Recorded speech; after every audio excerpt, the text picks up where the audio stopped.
নমস্কার, আমি অ্যাস্ট্রো আচার্য অভিজিৎ বলছি। কর্ম যত সুন্দর, ঈশ্বরের আশীর্বাদ আমাদের মাথার উপর সর্বদা।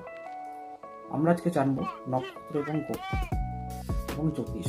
জ্যোতিষ দাঁড়িয়েছে 4টি স্তম্ভের ওপর, সেটি হলো রাশি, ভাব, নক্ষত্র ও গ্রহ।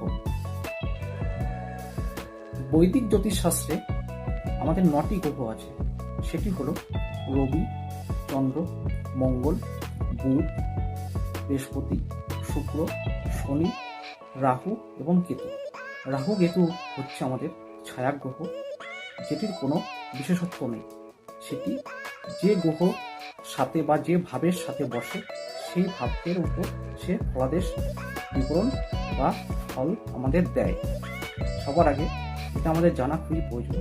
12টি রাশি, 12টি ঘর, এক একটি ঘরের মান 30 ডিগ্রি। তাহলে 12টি হচ্ছে আমাদের 3×12 = 360 ডিগ্রি অ্যাঙ্গেল। এই 12টি ভাবের মধ্যে রয়েছে 12টি রাশি এবং তার নক্ষত্র এবং তার ভাবের উপর ফল আমাদের প্রদান করে। নেক্সট দিন আপনাদের 12টি রাশি নিয়ে আলোচনা করব। আজকের মতো নমস্কার।